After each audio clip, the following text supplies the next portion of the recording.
Bonjour à tous amis auditeurs, voici la minute du bonheur.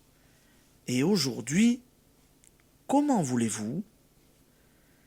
Bien imbu de la théorie de la pensée germe, la pensée maintenue dans la subconscience qui est forcée d'y croître comme le grain de blé est forcé de devenir un épi et ne deviendra pas un prunier.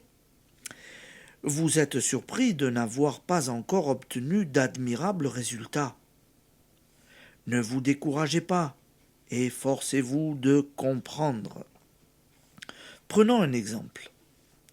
Supposons que vous cherchez une situation. Comment opérez-vous? Vous faites les démarches nécessaires en repoussant résolument toute idée d'échec, en cultivant au contraire l'idée de succès. Mais encore, êtes-vous sûr de maintenir en vous assez clairement, assez vigoureusement, assez fermement l'idée de réussite? Après avoir fait un pas en avant, n'en faites-vous pas deux en arrière sous l'impulsion du doute? Ne faites-vous pas comme le photographe qui laisserait s'interposer les passants entre son appareil et la jolie fille dont il veut faire le portrait? Vous pensez réussite. Fort bien. Mais la situation rêvée se présente pour l'instant sous les auspices d'un certain ami ou d'une administration. L'ami se montre-t-il un peu moins chaud? L'administration semble-t-elle réticente? Les voilà qui s'interposent entre votre pensée réussite et votre objectif. Vous pensez paix dans le monde, mais la moindre information belliqueuse dans le journal ou à la radio éveille en vous des images de combat.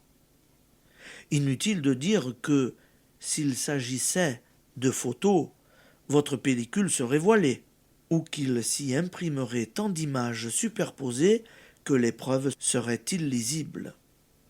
Avouez que votre mise au point a manqué de netteté. Vous ne doutez pas, mais s'aimer, je vous ai dit tout le mal que j'en pense. Vous avez fait un pas en avant, même deux, mais il a suffi du moindre élément de doute pour que vous reculiez d'autant. Nous croyons vouloir, mais nous ne savons pas vouloir. Vous devez tendre vers votre but sans vous laisser impressionner. Ne dit-on pas aussi impressionner une pellicule? Par les obstacles, contemplez votre plus haut idéal sans permettre à quiconque ni à quoi que ce soit de s'interposer entre lui et vous. Ayez une grande idée qui ne dépend ni de X ni d'Y, mais de la force unique qu'il s'agit dès qu'il faut instaurer le bien. Pas de détails, votre guide intérieur sait mieux que vous ce que vous est nécessaire. Votre image mentale doit être unique, c'est-à-dire que vous ne devez admettre ni le doute ni la moindre interférence entre elle et vous. Lorsque le travail est bien fait, le résultat est certain. Application. Définissez clairement votre but. Maintenez-le sans tremblement. Telle est l'image en vous. Elle sera sa réalisation.